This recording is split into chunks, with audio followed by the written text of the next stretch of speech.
Hello, friends. My name is Teresa. I'm so glad to be back with you. I haven't been talking to you for a long time. I haven't seen you forever. Um, my talk for today is a summary about this great book that I truly recommend. It's Breaking the Habit of Being Yourself with Joe Dispenza. I love Joe Dispenza. Um, it talks about a little bit of science and then have a lot of examples, and then it comes to like a normal talking, and then it has a lot of meditations. I really recommend it. I mean, in 45 minutes we cannot do any of that, but it's so amazing. I love it. And it talks about thoughts that if we change our thoughts we can change our life, but it's more deeper. It say how many of us believe that the way that we thought has some effort in our lives, that your thoughts create your life. How many people, if we truly believe that, how many of us wake up this morning and consciously create our future? And well, not me. I'm practicing right now, but because we don't really believe it's true. If we truly believe it is, we won't miss any days, and we won't let our negative thoughts sleep by my awareness that we don't want to experience. And that's kind of true, like in the book say that if every morning we wake up with positive thoughts, or thinking about our day in a beautiful way, and all this stuff is going to change our reality. But I mean, personally, I wasn't doing it before. I'm trying it right now, but it's awesome. And it talks about that my brain reflects everything I know in my life. Do you believe that your brain is a record of your environment, a record of your past? Do you believe your environment controls your thinking, or your thinking controls your environment?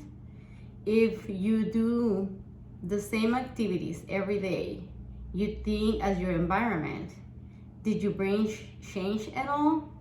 Not really. Do you expecting something to change in your life if you are always thinking the same thoughts, performing the same activities, creating the same experience, and producing the same emotions?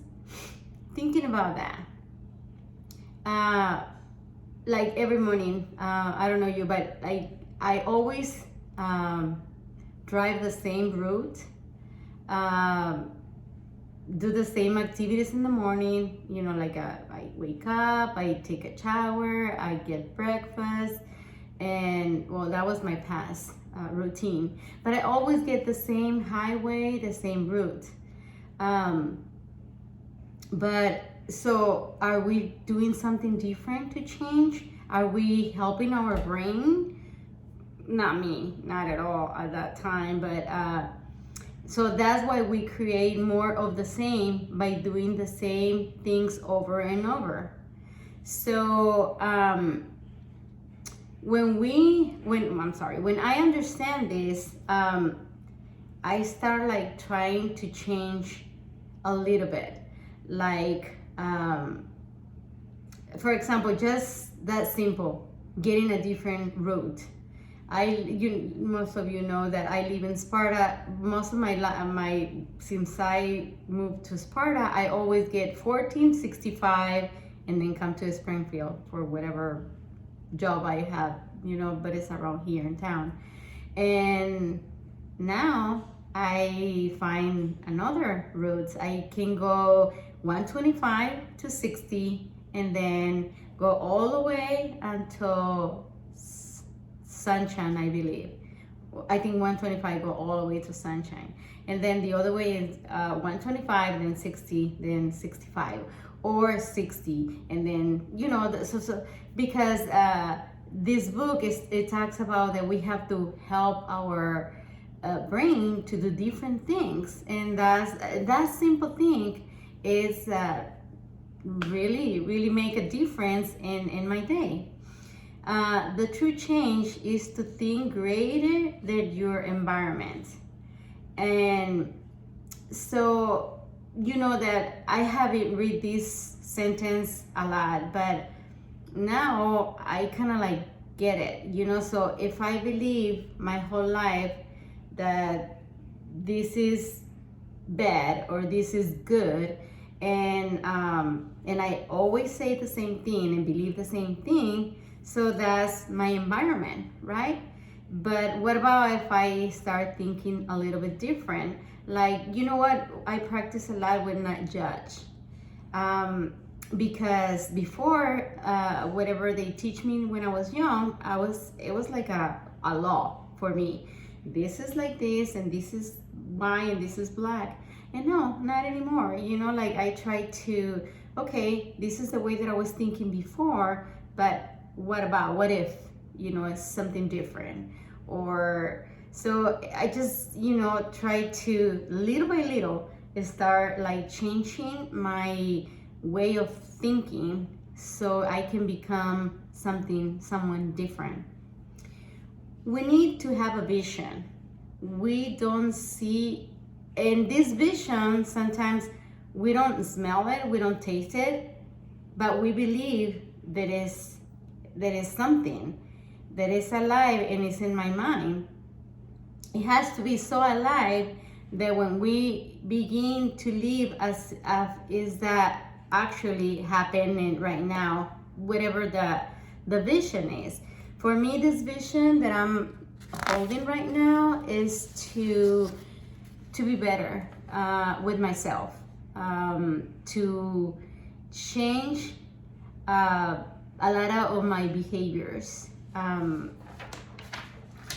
my beliefs about myself and about my environment. How can we believe in a future that we cannot see or experience with our sense yet? Well, that's a question that the book has, but I believe that is with faith and passion. And let me tell you a little bit story about passion. I went to the Unity Retreat, and we're doing this meditation, and I don't remember the name of the person, but the one that we were doing the meditation with, but it had to come some words, and then we're gonna write it down. And I don't know why, but the only word that get in my mind was passion. And you know, like, I don't know, passion for me, it was kind of like sexual, or I don't know, something totally different. And I didn't share because I was kind of like, why, you know, why is this word coming to me? But then after I went home, and then I rest, and it keeps in my mind, and then I find out that I lose a passion in a lot of things, and I kind of get it right now because I was kind of really a lot codependent instead of, you know, real love. So I lose the passion. I'm not sure when or where, but I lose it. I mean, I just, you know, I'm kind of like the person that, okay, let's do this, but if it doesn't work, fine. And if I want to sell something and you say, no, I don't want it, fine. You know, it's not like I didn't put, and I admire a lot, you know, people like, for example, John, my friend, he plays guitar, and I really admire the way that he loves, you know, to play music, and the way he plays his guitar, the way he plays his piano, and you know, and a lot of other people, you know, when I see Sue doing their talks, wow, that passion, and I didn't know why I admire a lot of this. And it's because I'm looking for it, but I cannot find it, you know, but right now I'm working on that. But so that's something that we can, you know, experience to change. We can think about enough times in our mind that our brain is literally changed, like the events has already happened. Like I try to visualize myself like, this person that is going to express whatever it's best for her, for me, and like try to be positive and try to be, like the best of me. I love this saying that say, whatever God put you, bloom. And that's something that I'm trying to live every day. And this book say that your personality creates your personal reality. It's that simple. Personality is how you think, how you act, and how you feel. You create a present personal reality called your life. To create a new personal reality, to make a change in your life, you need to change your thoughts. You are thinking the behaviors and the habits that you are demonstrating, and the emotions that you have memorized that has become part of your identity. Really powerful, right? Not easy. When we try to create a new personal reality as the same personality, it never works. We have become, it's not gonna work. We have to become someone else. And you know what? When I was reading the book, I was a little bit confusing when I read, we have to become someone else. And if you notice, I'm kind of have a struggle when I was reading it. We have to become someone else. But, like I was thinking, like, how in the world, this is me, blah, blah, blah, blah, blah, blah. No. But when I get a little bit far in the book, it said we have to become someone else. It doesn't mean another person. It have to be the best of me, Teresa, but the best of Teresa, so it's like someone else. Because if I have been living my life with these struggles and these behaviors and thinking that I'm not good enough and whatever the situation is, so to become someone else is the opposite. I need to believe that I'm good enough, and I believe in myself, and I believe that I can do whatever things I want to do. To change your mind is to make the brain work in a new sequencing, in a new pattern, in a new combinations.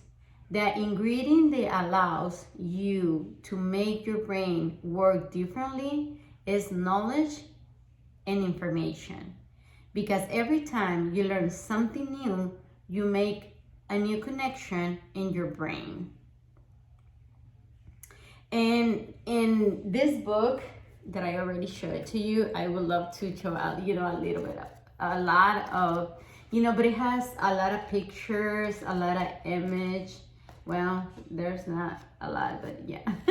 I promise there's a lot. If you buy it, it's really interesting because when Joe Dispenza talked about any subject, and then he put pictures so you can visualize or figure out what is he talking about.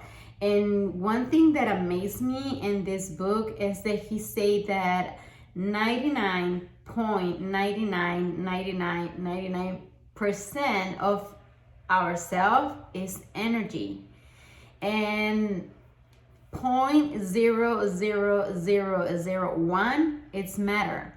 So if we think about it, if I think about it, why I need to focus and matter? If everything else is energy, everything is energy. I'm energy, and the things that we see right here, they're energy. So why don't focus to change and live and understand energy instead of matter? Matter is beautiful, don't get me wrong, but why we have to focus more on that is almost it's just a little bit. It's a beautiful part of our life, world, everything, universe, but it's not that much. And instead the energy, our thoughts, or how can we figure it out, how can this can change and how they help us, is 99.99%. You know, it's wonderful. Excuse me. Your brain is in constant communication with your body. You begin to think the way you feel and make more chemicals for you to feel the way you think. And this is the way you live in a circle of thinking and feeling. Over time, this is called a state of being. And it gives some examples, but it was really interesting because I was thinking, okay, if I like, let's see, you know, like I feel really sad because I think that I'm not good enough, that I'm not gonna make it, that whatever. So that makes me feel so sad. And then when I'm really sad, I start thinking again that I'm not good enough, that I'm not gonna make it, and it's just a circle. And I have been living a lot of my years in this circle because it's just, you know, the way that I learn. I think, and then I feel, and then I feel, and then I think, and it's like, really? So it's really interesting. A state of being is when your mind and body are working together, or your thoughts or feelings are aligned to a concept. So thoughts are the language of the brain, and feelings are the language of the body. And it doesn't matter if, you know, it's negative or positive. If we are aligned, it's gonna be there. It's gonna feel. It's whatever we are living. You know, if I align my feelings and my thoughts, that's the best thing. But that's the worst thing too if I use it in the other way. So it's really interesting. A habit is when the body knows as well as the mind. When the body acts like the mind. And one of the examples that I noticed in me, that when my mind is acting like when my body is acting like my mind, is when I think that I'm hungry. And if I'm depressed or I'm nervous, or most of the time I want to start, I want to eat. And I'm not really hungry, but that's something that, that I was doing before. So I noticed that my body has the power over my mind. So then, we can change that too. But I noticed in that part of me, the book says also that 90% of who you are by the time that you're 35 years old is a set of memorized behaviors, a set of emotional reaction, and a set of perception and beliefs, and attitudes that run like a computer program. And only 5% of my conscious mind begins to work against the 90% that you have memorized. And I was like, uh-oh. So that's why if 90% of me, it's my belief, my behaviors, my emotion, my reactions, and only 5% is my conscious mind that trying to change. So it kind of makes sense, right? That this make my body and mind be in opposition. So then I understand why a lot of times I quit. Why? Because it's not easy. So it's easier to go back to my behaviors and reactions and whatever. But the good thing is that we can increase the 5%. And like I say before, probably it's not so easy, but if we continue trying, of course, we can do it. We can make it. We can, change. This is why sometimes you want to think positively, but you still feel negative. This is why sometimes you create a vision board, but you feel unworthy. and we think that it's not working. You know, I remember that when I started doing the vision boards at first, well, I put all these, you know, things, but if I still feel that I'm unworthy, what I'm telling the universe, okay, I want this, but I don't deserve it. So, you know, it doesn't make sense, right? So I need to change my 5% and say, yeah, I want this and I deserve it. Of course I deserve it. I'm great. I'm awesome. I can do it. It says that you need to recondition the body to be a new mind. When we, and it's kind of, it's an example, but when we memorize, and it's kind of funny because you say it doesn't have to happen to you. It can be happen to somebody else, but it's almost, you know, like me. But for example, if you ask someone if they want to see a positive movie, if they read a book that is really great, or just if they want to go for a dinner, or in these people or myself that I have done it before refuse it, where they or I are truly saying is, I insist in living in this neurological order that no person, no thing, and no experience can move.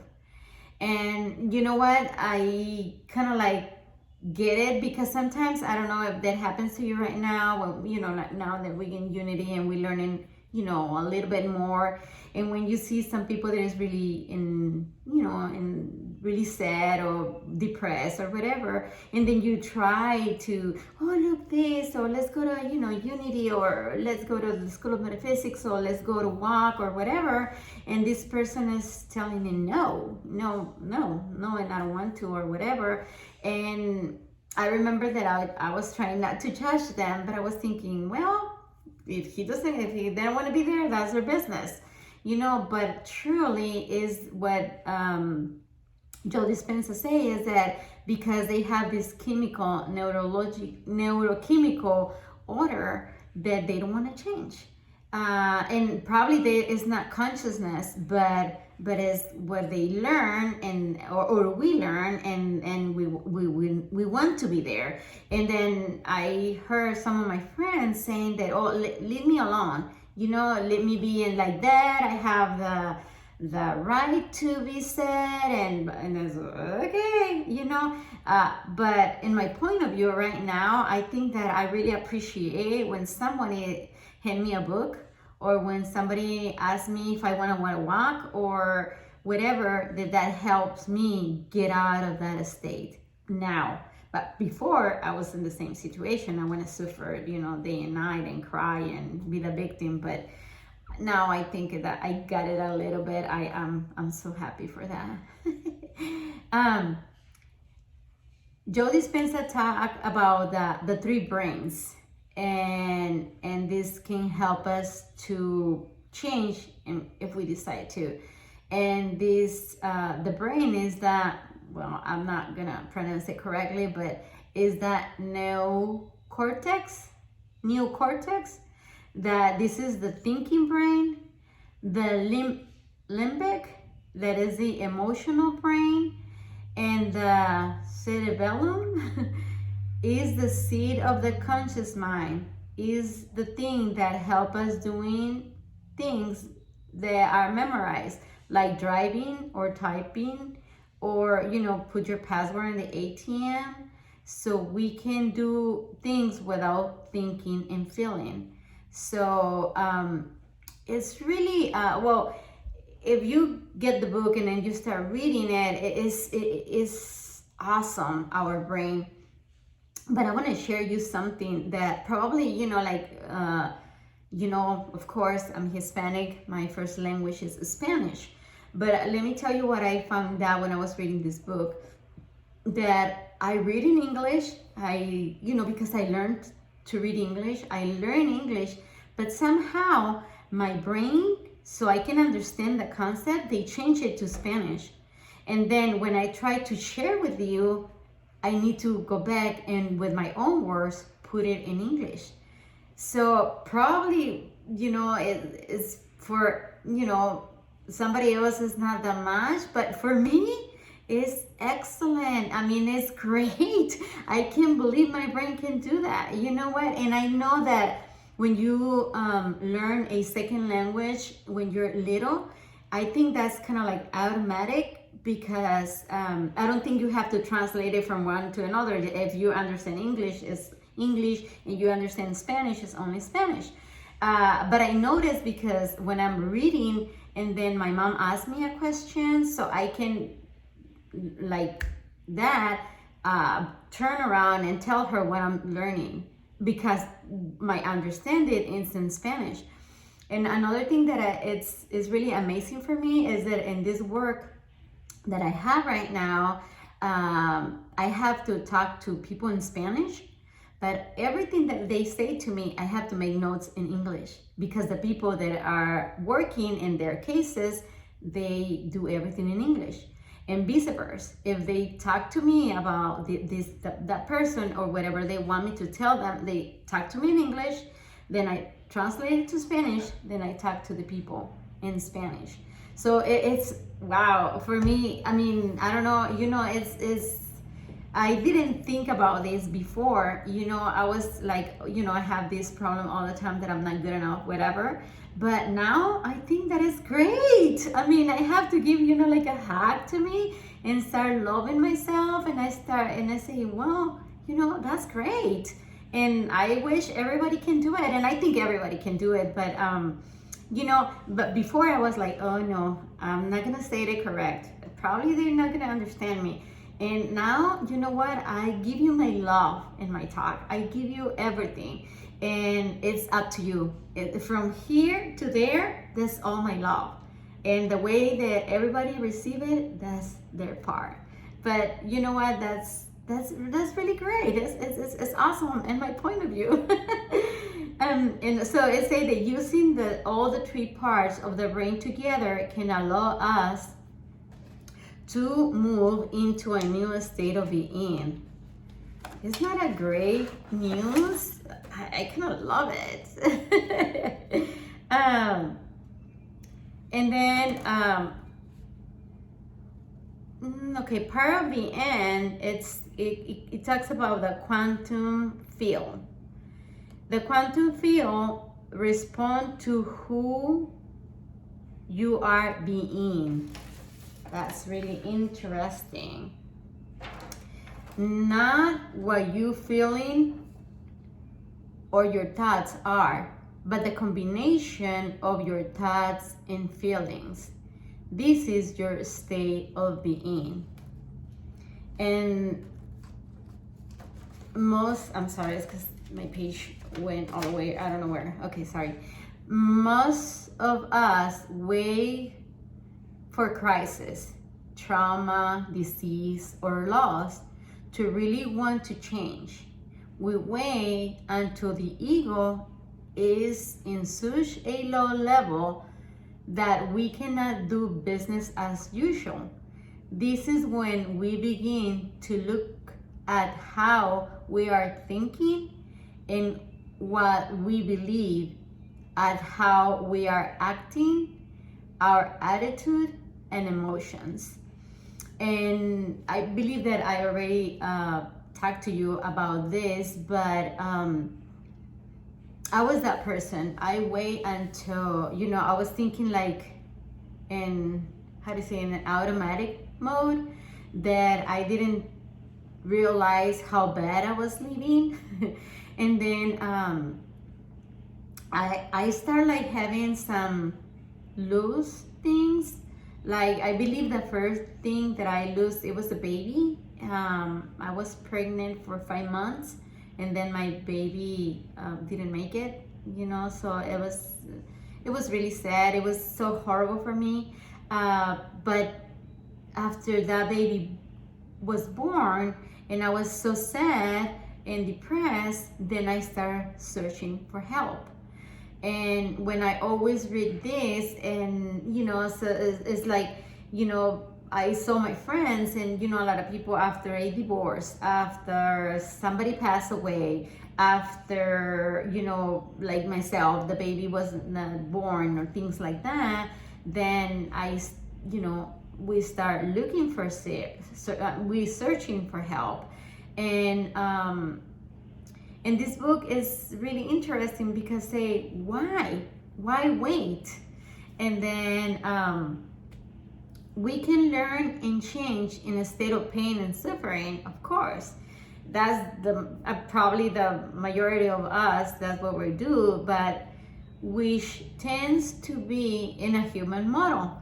Or we can learn and change in a state of joy and inspiration. And you know what, I'm kind of tired of learning that way. So I just no. And probably I'm gonna share with you something that is really sad, but I cannot express how different I'm feeling now. I don't know if you remember, it's one of my best friends, one of my mom's best friends too, and actually she was living with us for almost 2 years, and her name is Elia. I believe some of you know her. Well, she just she passed away like 2 days ago. But I don't know how to explain this to you, but I'm sad, of course, but at the same time it's like I don't feel the pain, that suffering and things like that. I'm sad because she's not here with me right now, but I'm happy for her because she's in her new path. And I think that's the way, because the last time that we talked, she said that she was ready, and whatever her situation was right now, I truly believe that was the best for her. And of course, I'm going to miss her. She was a really beautiful part of my life, but I don't know how to explain this right here. And right here is kind of like connected, that it was the best for her. And if I want to talk to her, I can do it, because I'm pretty sure that she's not far away from me. And the way that the night that they told me that, I just of course I cry, but I write a letter of gratitude, because that's what I feel for her. I feel so these grateful feelings, but it's totally different about when I lose somebody else. I hope that this is my reality now, that I can handle this in the future. But right now, in this moment, that's the way that I feel, and I'm happy for that. And it's so they say the hardest part of all these is making the time to do it. Is taking the time for my precious self. So instead of suffering, we can just change to try to learn, enjoy. And when he talks about the time of the precious life, so it's like it has some questions, the book. And so what are you doing with yourself and things like that. And let me tell you something. I was a little bit overweight and with the pandemic and all these things, and I was working at home, and all this stuff, I was kind of like out of shape. But what I'm going to tell you now is that after I read this book, I wake up now at 5 in the morning. I do my exercise. I do my meditation. And the way that Joe Dispenza is talking about the meditation in the morning is like, when we wake up, and at the time when we wake up or we open our eyes, but we're not really awaking, and in that time, it say that we can make our wonderful day. We can think about how beautiful it's going to be our day, how good it's going to be this my job or my project or my talk or whatever. you know. So it's, and then that's kind of like the morning meditation. And then that's what I'm doing. So I wake up in the morning, I do my exercise, I do my meditation about making my a good day, and then I'm eating healthy. And let me tell you, I need to tell you this because I'm so proud of myself. I lose 18 pounds. So and I feel so good. And I don't know, well, I was really high in cholesterol before, and I went from 180 to 100. No, it was not 100, it was 200. Well, I don't remember, I don't know how it was from. Yeah, I think it was from 180 to 100, I'm not sure, or 200 from, I don't know. But the total is that I'm really good. I'm in the normal thing, and I have to, you know, get a little bit lower to my cholesterol, but I'm not taking any medicine, so I was kind of really happy for that. And then in the night, every night I try to read a book. I don't read a lot because I go to sleep kind of early. And then my meditation. And the night meditation, he explained that is the same thing. The time when we're trying to is go to sleep, but you're not really asleep. So at that time is when we are giving thanks for everything, and things for everything, for all the things that happen in our beautiful life. So that's kind of like a good thing that I'm doing, you know. And then the book say that when we change, you have memorized something new that is greater than your conditioning. You are keeping our energy up. You are staying consciousness in your new reality, independent of your body, environment, and time. Is when your behaviors match your intention. When your actions are equal to your thoughts. When you are being someone else. That's all about this, to begin someone else. When your environment is no longer controlling how you think and feel, is when how you think and feel are controlling your environment. See the difference? So before, we are controlling, our thoughts are controlling us, and now our feelings and thoughts are controlling our environment. So we don't react, we don't, you know, be upset of everything that we saw because we think that is wrong or whatever. It's you know, it's just what we feel and think is controlling the environment. Is when I truly believe that everything happens for a reason, and there is a divine order. That is the greatest, and it will be always be within you. When how you appear is who you are. That's really important. Believe me, this is me, and this is gonna be me here and there and everywhere. When how you appear is who you really are, you are no longer a slave of your past. The side effect of freedom is joy.